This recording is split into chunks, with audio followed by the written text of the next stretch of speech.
Hello, I am Reiner Fuellmich and I have been admitted to the bar in Germany and in California for 26 years. I have been practicing law primarily as a trial lawyer against fraudulent corporations such as Deutsche Bank, formerly one of the world's largest and most respected banks, today one of the most toxic criminal organizations in the world. VW, one of the world's largest and most respected car manufacturers, today notorious for its giant diesel fraud, and Kühne and Nagel, the world's largest shipping company. We're suing them in a multi-million-dollar bribery case. I'm also one of 4 members of the German Corona Investigative Committee. Since July 10th, 2020, this committee has been listening to a large number of international scientists and experts' testimony to find answers to questions about the corona crisis, which more and more people worldwide are asking. All the above-mentioned cases of corruption and fraud committed by the German corporations pale in comparison in view of the extent of the damage that the corona crisis has caused and continues to cause. This corona crisis, according to all we know today, must be renamed a corona scandal, and those responsible for it must be criminally prosecuted and sued for civil damages. On a political level, everything must be done to make sure that no one will ever again be in a position of such power as to be able to defraud humanity or to attempt to manipulate us with their corrupt agendas. And for this reason, I will now explain to you how and where an international network of lawyers will argue this biggest tort case ever, the corona fraud scandal, which has meanwhile unfolded into probably the greatest crime against humanity ever committed. Crimes against humanity were first defined in connection with the Nuremberg trials, after World War II that is, when they dealt with the main war criminals of the Third Reich. Crimes against humanity are today regulated in Section 7 of the International Criminal Code. The 3 major questions to be answered in the context of a judicial approach to the corona scandal are: 1. Is there a corona pandemic, or is there only a PCR test pandemic? Specifically, does a positive PCR test result mean that the person tested is infected with COVID-19, or does it mean absolutely nothing in connection with the COVID-19 infection? 2. Do the so-called anti-corona measures, such as the lockdown, mandatory face masks, social distancing, and quarantine regulations serve to protect the world's population from corona? Or do these measures serve only to make people panic so that they believe, without asking any questions, that their lives are in danger, so that in the end, the pharmaceutical and tech industries can generate huge profits from the sale of PCR tests, antigen and antibody tests, and vaccines, as well as the harvesting of our genetic fingerprints? And 3, is it true that the German government was massively lobbied, more so than any other country, by the chief protagonists of this so-called corona pandemic, Mr. Drosten, virologist at Charité Hospital in Berlin, Mr. Wheeler, veterinarian and head of the German equivalent of the CDC, the RKI, and Mr. Tedros, head of the World Health Organization, or WHO, because of Germany is known as a particularly disciplined country and was therefore to become a role model for the rest of the world for its strict and, of course, successful adherence to the corona measures. Answers to these 3 questions are urgently needed because the allegedly new and highly dangerous coronavirus has not caused any excess mortality anywhere in the world, and certainly not here in Germany. But the anti-corona measures, whose only basis are the PCR test results, which are in turn all based on the German Drosten test, have, in the meantime, caused the loss of innumerable human lives and have destroyed the economic existence of countless companies and individuals worldwide. In Australia, for example, people are thrown into prison if they do not wear a mask or do not wear it properly as deemed by the authorities. In the Philippines, people who do not wear a mask or do not wear it properly in this sense are getting shot in the head. Let me first give you a summary of the facts that they present as they present themselves today. The most important thing in a lawsuit is to establish the facts, that is, to find out what actually happened. That is because the application of the law always depends on the facts at issue. If I want to prosecute someone for fraud, I cannot do that by presenting the facts of a car accident. So what happened here regarding the alleged corona pandemic? The facts laid out below are to a large extent the result of the work of the Corona Investigative Committee. This committee was founded on July 10th by 4 lawyers in order to determine, through hearing expert testimony of international scientists and other experts, 1, how dangerous is the virus really? 2, what is the significance of a positive PCR test? 3, what collateral damage has been caused by the corona measures, both with respect to the world's population's health and with respect to the world's economy? Let me start with a little bit of background information. What happened in May 2019 and then in early 2020, and what happened 12 years earlier with the swine flu, which many of you may have forgotten about? In May of 2019, the stronger of the 2 parties which govern Germany in a grand coalition, the CDU, held a Congress on Global Health, apparently at the instigation of important players from the pharmaceutical industry and the tech industry. At this Congress, the usual suspects, you might say, gave their speeches. Angela Merkel was there and the German Secretary of Health, Jens Spahn. But some other people whom one would not necessarily expect to be present at such a gathering were also there. Professor Drosten, virologist from the Charité Hospital in Berlin, Professor Wheeler, veterinarian and head of the RKI, the German equivalent of the CDC, as well as Mr. Tedros, philosopher and head of the World Health Organization, WHO. They all gave speeches there. Also present and giving speeches were the chief lobbyists of the world's 2 largest health funds, namely the Bill and Melinda Gates Foundation and the Wellcome Trust. Less than a year later, these very people called the shots in the proclamation of the worldwide corona pandemic, made sure that mass PCR tests were used to prove mass infections with COVID-19 all over the world, and are now pushing for vaccines to be invented and sold worldwide. These infections, or rather the positive test results that the PCR tests delivered, in turn became the justification for worldwide lockdowns, social distancing, and mandatory face masks. It is important to note at this point that the definition of a pandemic was changed 12 years earlier. Until then, a pandemic was considered to be a disease that spread worldwide and which led to many serious illnesses and deaths. Suddenly, and for reasons never explained, it was supposed to be a worldwide disease only. Many serious illnesses and many deaths were not required anymore to announce a pandemic.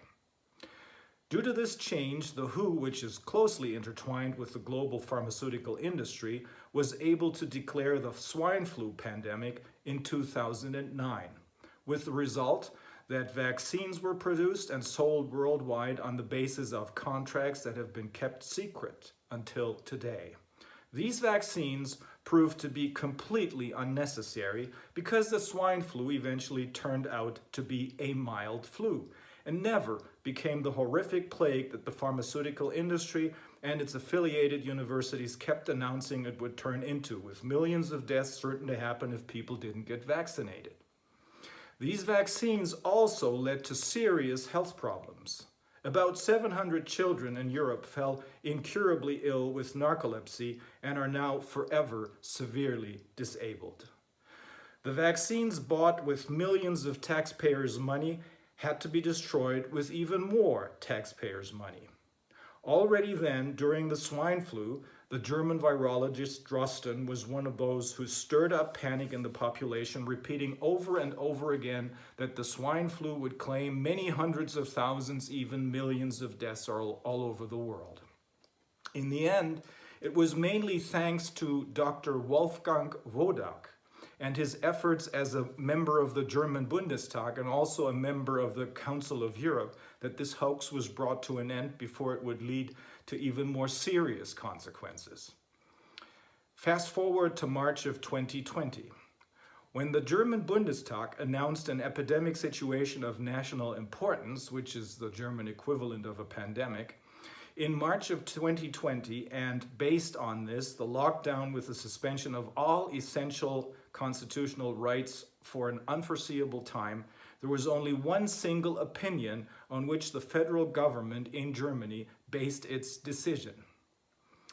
In an outrageous violation of the universally accepted principle audiatur et altera pars, which means that one must also hear the other side, the only person they listened to was Mr. Drosten.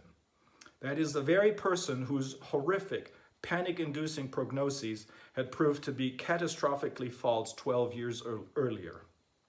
We know this because a whistleblower named David Sieber, a member of the Green Party, told us about it.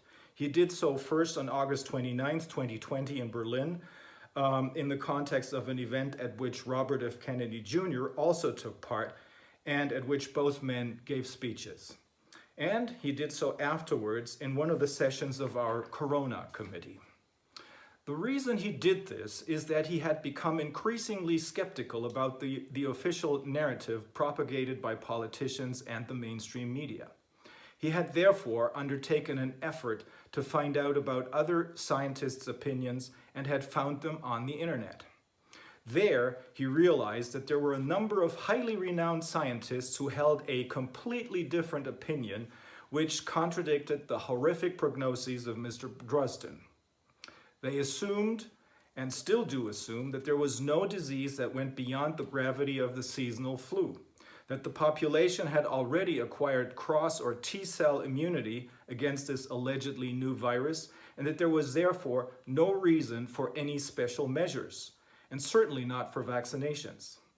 These scientists include Professor John Ioannidis of Stanford University in California, a specialist in statistics and epidemiology, as well as public health, and at the same time the most quoted scientist in the world, Professor Michael Levitt, Nobel Prize winner for chemistry, and also a biophysicist at Stanford University, the German professors Karin Mölling, Susharit Bhakti, Knut Witkowski, as well as Stefan Homburg, and now many, many more scientists and doctors worldwide, including Dr. Mike Yeadon. Dr. Mike Yeadon is the former vice president and scientific director of Pfizer, one of the largest pharmaceutical companies in the world. I will talk some more about him a little later.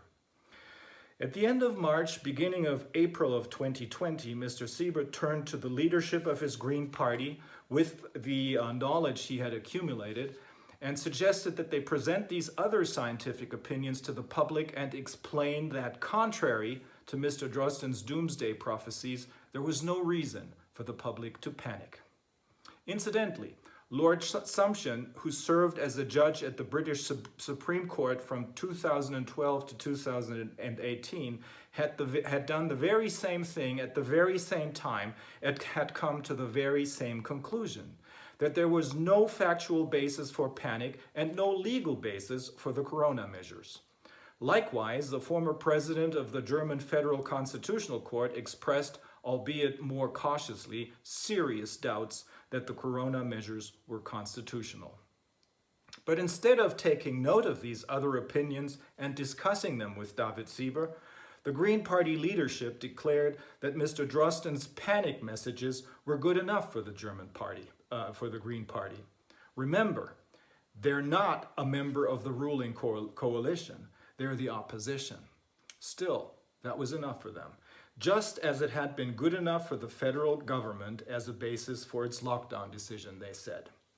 They subsequently, the Green Party leadership, called David Sieber a conspiracy theorist without ever having considered the content of his information, and then stripped him of his mandates.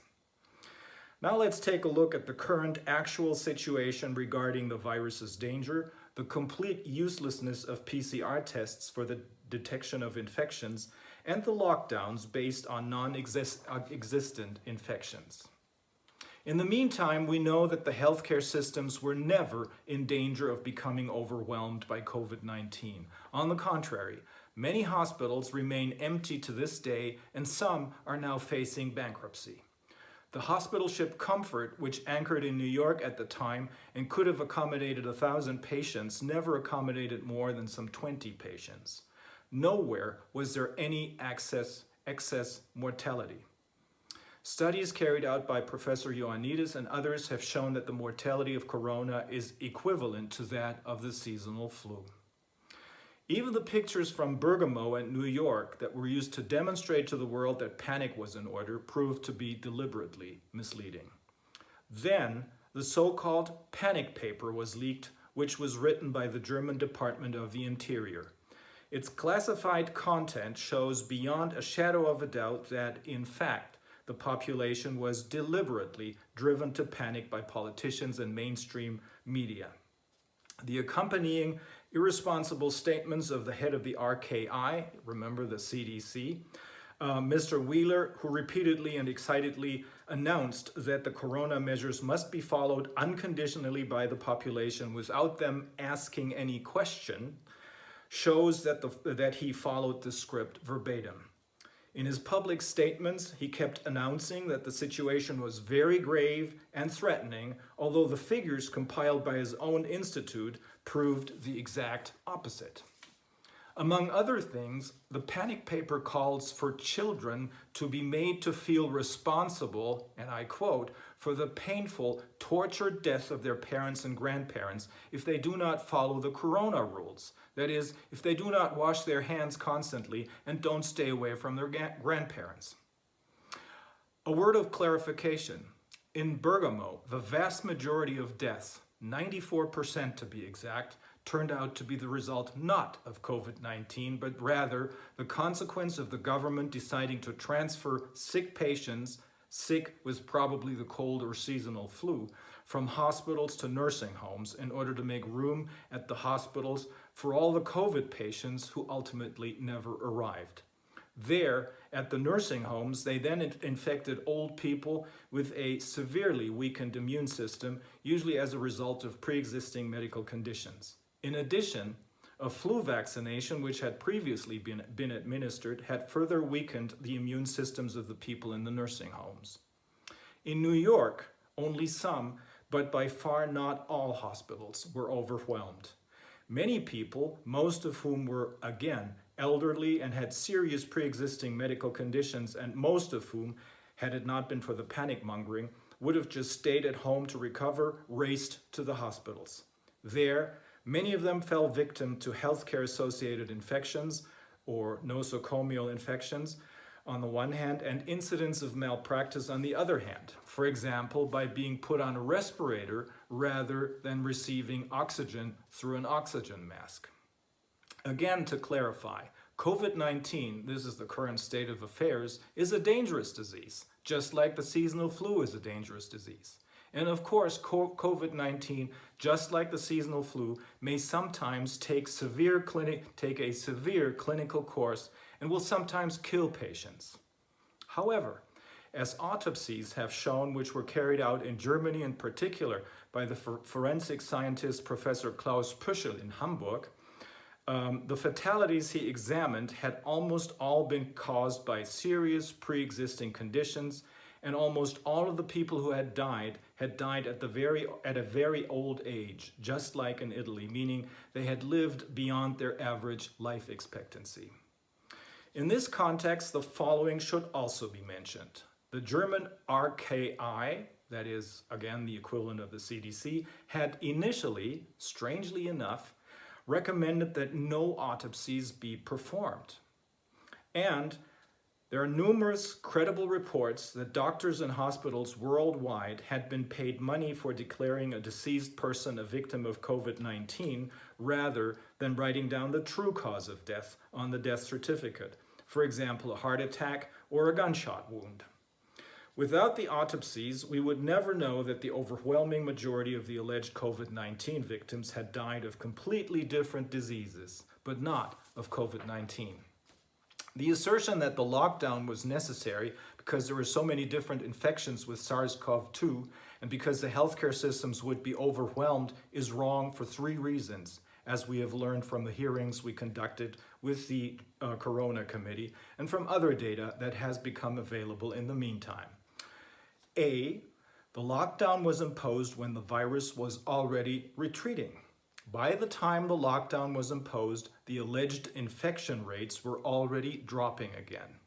B, there's already protection from the virus because of cross or T-cell immunity. Apart from the above-mentioned lockdown being imposed when the infection rates were already dropping, there's also cross or T-cell immunity in the general population against the coronaviruses contained in every flu or influenza wave. This is true even if this time around a slightly different strain of the coronavirus was at work.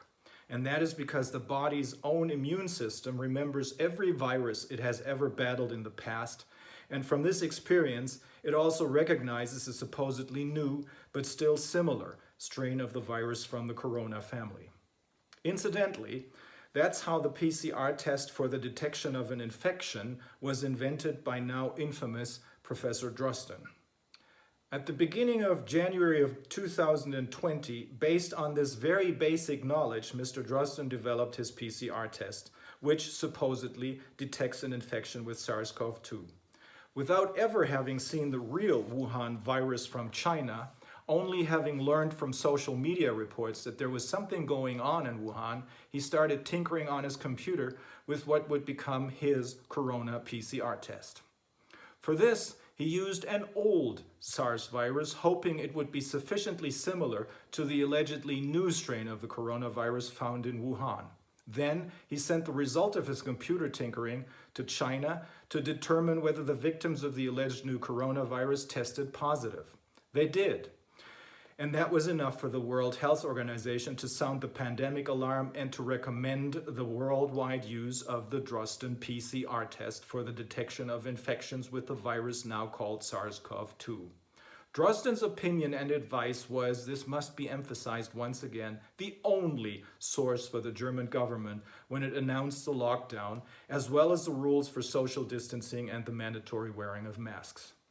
And this must also be emphasized once again, Germany apparently became the center of especially massive lobbying by the pharmaceutical and tech industry because the world, with reference to the allegedly disciplined Germans, should do as the Germans do in order to survive the pandemic.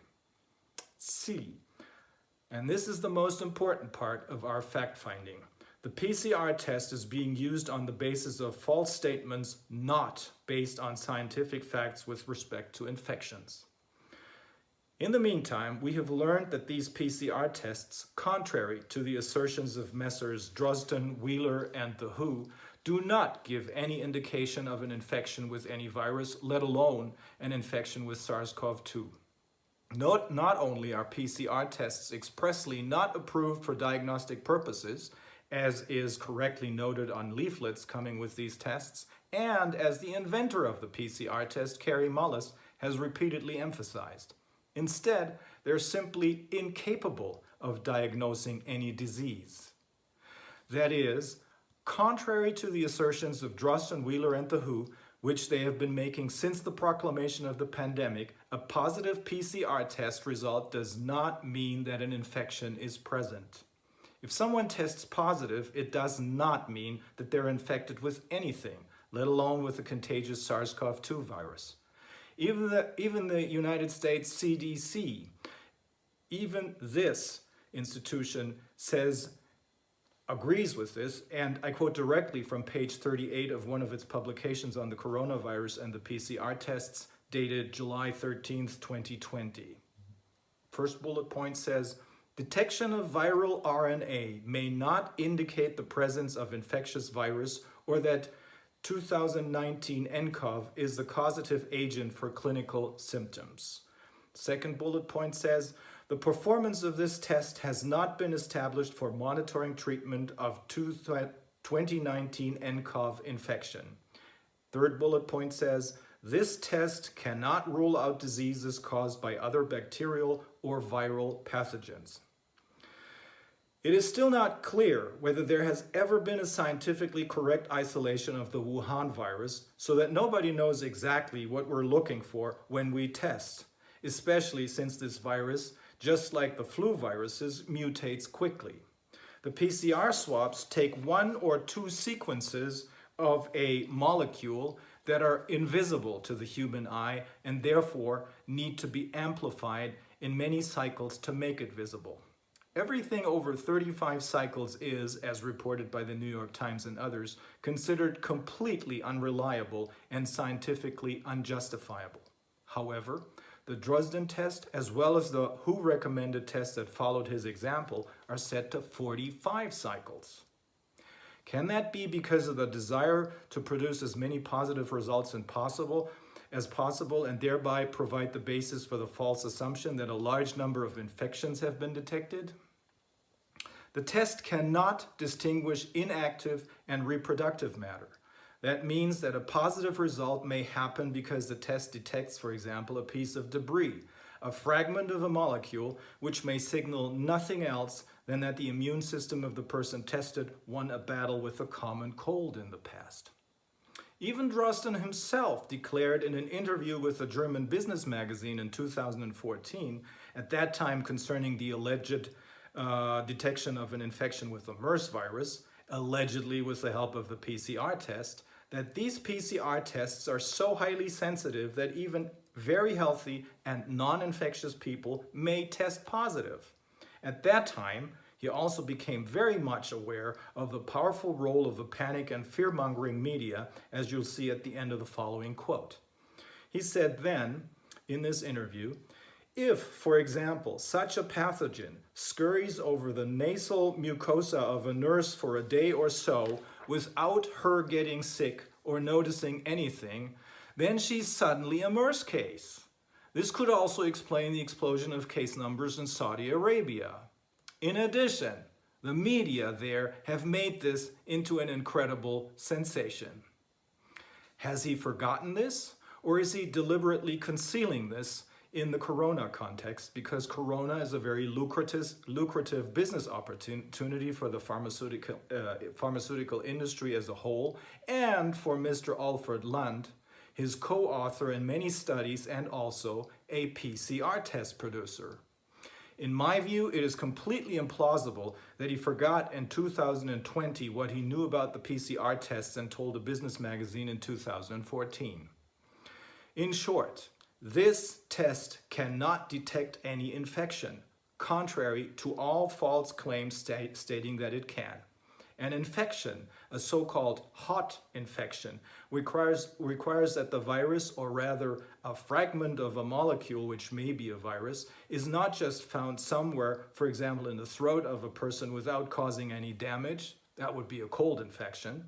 Rather, a hot infection requires that the virus penetrates into the cells, replicates there, and causes symptoms such as headaches or a sore throat. Only then is a person really infected in the sense of a hot infection. Because only then is a person contagious, that is, able to infect others. Until then, it is completely harmless for both the host and all other people that the host comes into contact with. Once again, this means that positive test results, contrary to all other claims by Drosten, Wheeler, or the WHO, mean nothing with respect to infections, as even the CDC knows, as quoted above. Meanwhile, a number of highly respected scientists worldwide assume that there has never been a corona pandemic, but only a PCR test pandemic.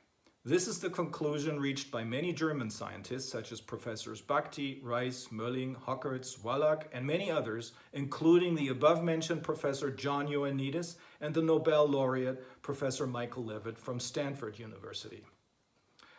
The most recent such opinion is that of the aforementioned Dr. Mike Yeadon, a former vice president and chief science officer at Pfizer, who held this position for 16 years. He and his co-authors, all well-known scientists, published a scientific paper in September of 2020, and he wrote a corresponding magazine article on September 20th, 2020.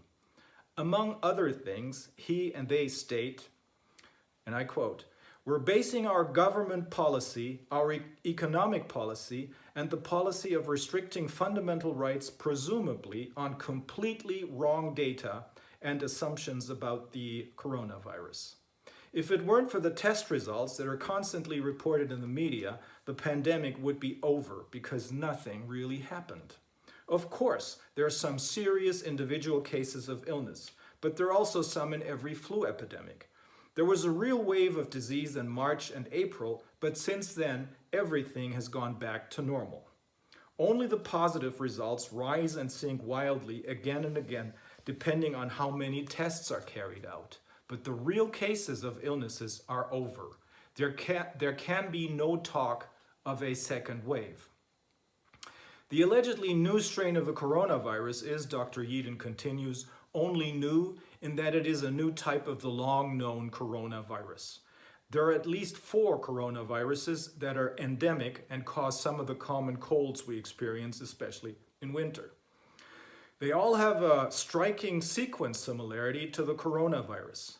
And because the human immune system recognizes the similarity to the virus that has now allegedly been newly discovered, a T-cell immunity has long existed in this respect. 30% of the population had this before the allegedly new virus even appeared. Therefore, it is sufficient for the so-called herd immunity that 15 to 25% of the population are infected with the allegedly new coronavirus to stop the further spread of the virus. And this has long been the case. Regarding the all-important PCR tests, Yeadon writes in a piece called "Lies, Damned Lies, and Health Statistics, The Deadly Danger of False Positives," dated September 20th, 2020, and I quote, "The likelihood of an apparently positive case being a false positive is between 89 to 94%, or near certainty." Dr. Yeadon, in agreement with the professors of immunology Kemmerer from Germany, Capel from the Netherlands, and Cahill from Ireland, as well as the microbiologist Dr. Arve from Austria, all of whom testified before the German Corona Committee, explicitly points out that a positive test does not mean that an intact virus has been found. The authors explain that what the PCR test actually measures is, and I quote, "simply the presence of partial RNA sequences present in the intact virus, which could be a piece of dead virus which cannot make the subject sick and cannot be transmitted and cannot make anyone else sick." Because of the complete unsuitability of the test for the detection of infectious diseases, tested positive in goats, sheep, papayas, and even chicken wings, Oxford professor Carl Hennigan, director of the Center for Evidence-Based Medicine, writes that the COVID virus would never disappear if this test practice were to be continued, but would always be, falsely, detected in much of what is tested. Lockdowns, as Yeadon and his colleagues found out, do not work. Sweden, with its laissez-faire approach, and Great Britain, with its strict lockdown, for example, have completely comparable disease and mortality statistics. The same was found by US scientists concerning the different US states. It makes no difference to the incidence of disease whether a state implements a lockdown or not. With regard to the now infamous Imperial College of London's Professor Neil Ferguson and his completely false computer models warning of millions of deaths, he says that, and I quote, "No serious scientist gives any validity to Ferguson's model." He points out with thinly veiled contempt, again I quote, "It's important that you know most scientists don't accept that it," that is Ferguson's model, "was even faintly right, but the government is still wedded to the model." Ferguson predicted 40,000 corona deaths in Sweden by May and 100,000 by June, but it remained at 5,800, which, according to the Swedish authorities, is equivalent to a mild flu. If the PCR tests had not been used as a diagnostic tool for corona infections, there would not be a pandemic. And there would be no lockdowns, but everything would have been perceived as just a medium or light wave of influenza, these scientists conclude. Dr. Yeadon, in his piece Lies, Damned Lies and Health Statistics, The Deadly Danger of False Positives, writes, "This test is fatally flawed and must immediately be withdrawn and never used again in this setting unless shown to be fixed." And towards the end of that article, I have explained how a hopelessly performing diagnostic test has been and continues to be used not for diagnosis of disease, but it seems solely to create fear. Now, let's take a look at the current actual situation regarding the severe damage caused by the lockdowns and other measures. Another detailed paper written by a German official in the Department of the Interior who is responsible for risk assessment and the protection of the population against risks was leaked recently. It is now called the false alarm paper.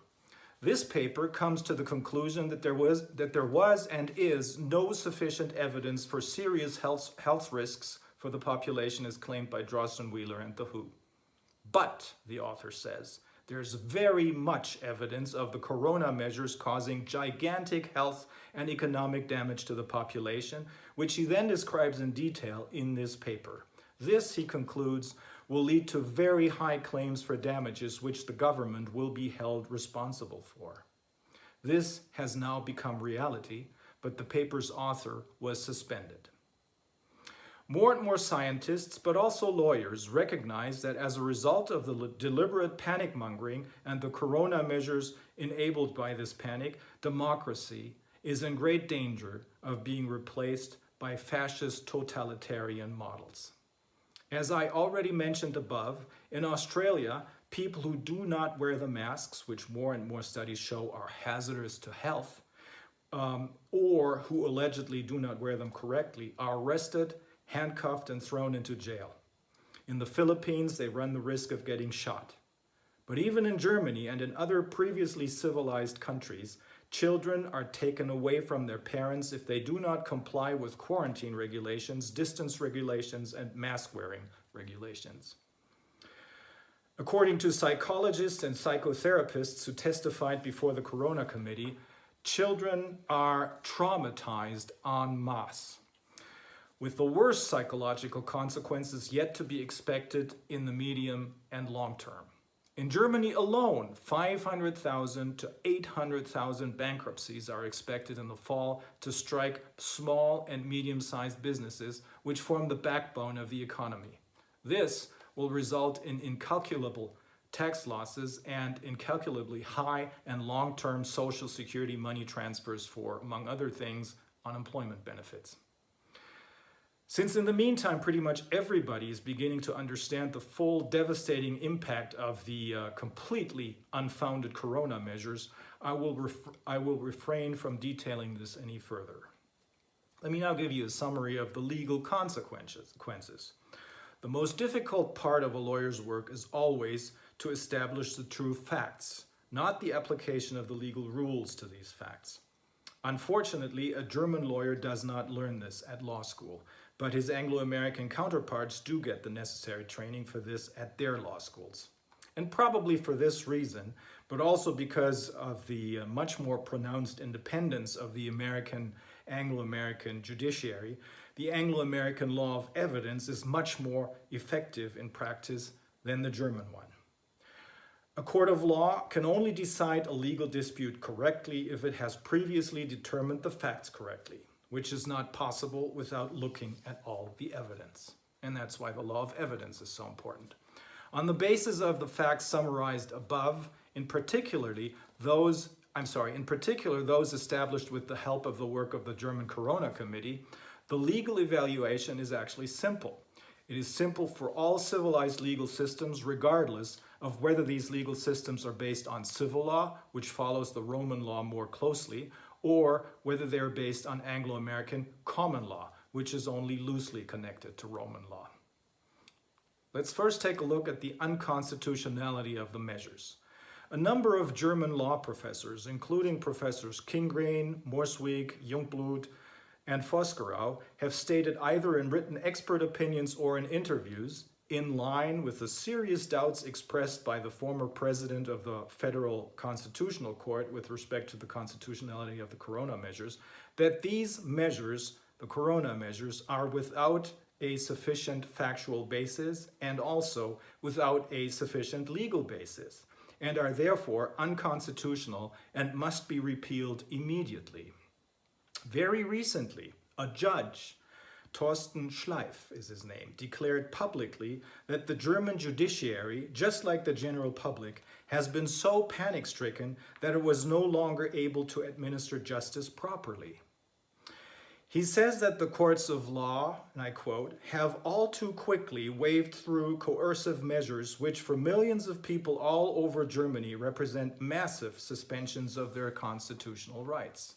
He points out that German citizens, again I quote, are currently experiencing the most serious encroachment on their constitutional rights since the founding of the Federal Republic of Germany in 1949. In order to contain the corona pandemic, federal and state governments have intervened, he says, massively and in part threatening the very existence of the country, as it is guaranteed by the constitutional rights of the people. What about fraud, intentional infliction of damage, and crimes against humanity?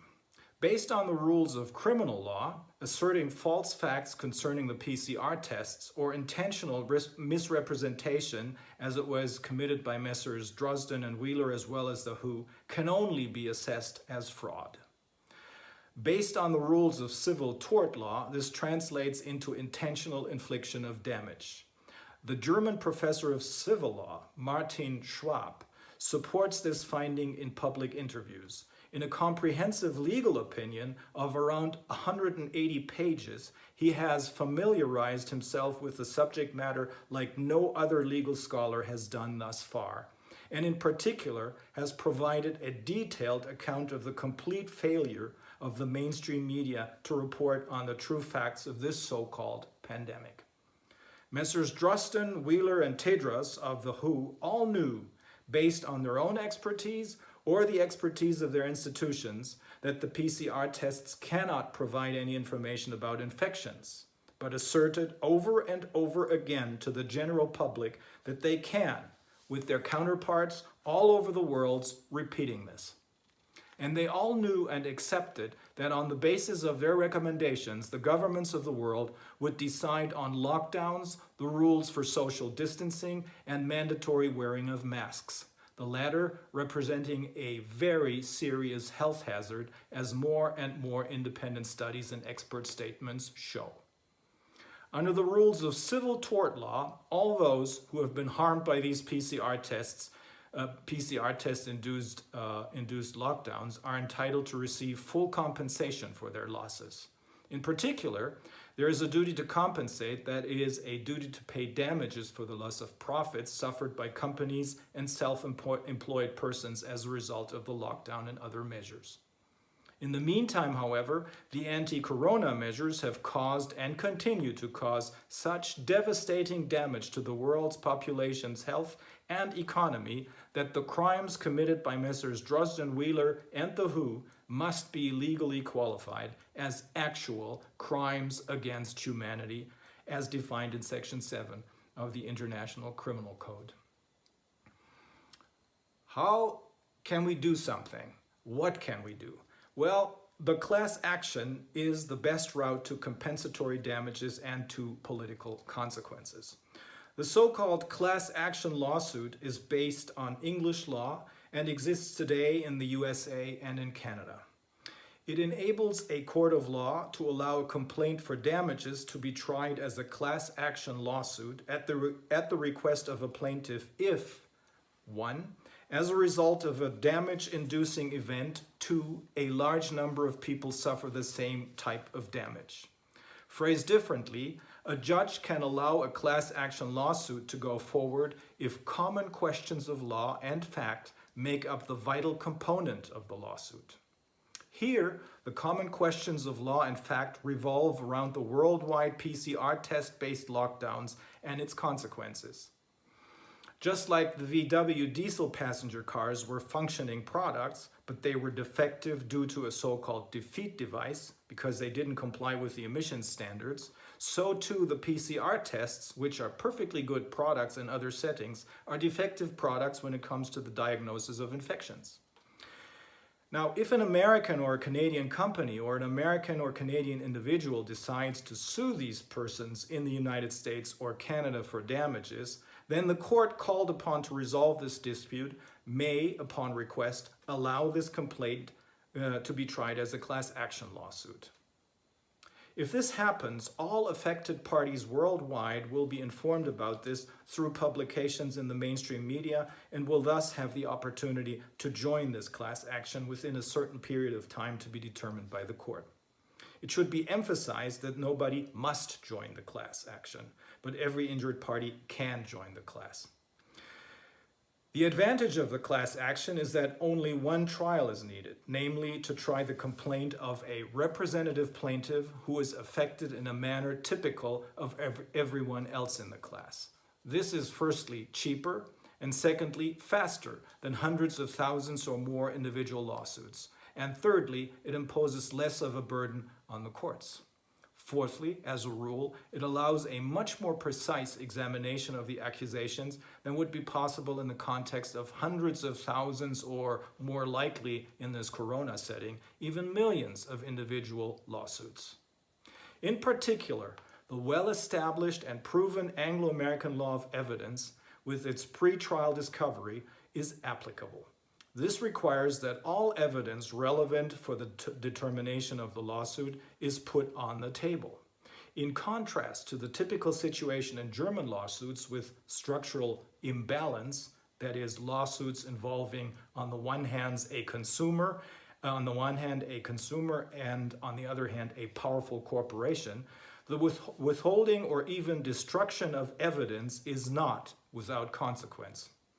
Rather, the party withholding or even destroying evidence loses the case under these evidence rules. Here in Germany, a group of tort lawyers have banded together to help their clients with the recovery of damages. They have provided all relevant information and forms for German plaintiffs to both estimate how much damage they have suffered and join the group or class of plaintiffs who will later join the class action when it goes forward either in Canada or the US. Initially, this group of lawyers had considered to also collect and manage the claims for damages of other non-German plaintiffs, but this proved to be unmanageable. However, through an international lawyers network, which is growing larger by the day, the German group of attorneys provides to all of their colleagues in all other countries, free of charge, all relevant information, including expert opinions and testimonies of experts showing that the PCR tests cannot detect infections. And they also provide them with all relevant information as to how they can prepare and bundle the claims for damages of their clients so that they too can assert their clients' claims for damages either in their home country's courts of law or within the framework of the class action as explained above. These scandalous corona facts, gathered mostly by the Corona Committee and summarized above, are the very same facts that will soon be proven to be true either in one court of law or in many courts of law all over the world. These are the facts that will pull the masks off the faces of all those responsible for these crimes. To the politicians who believed those corrupt people, these facts are hereby offered as a lifeline that can help you readjust your course of action and start the long overdue public scientific discussion and not go down with those charlatans and criminals. Thank you.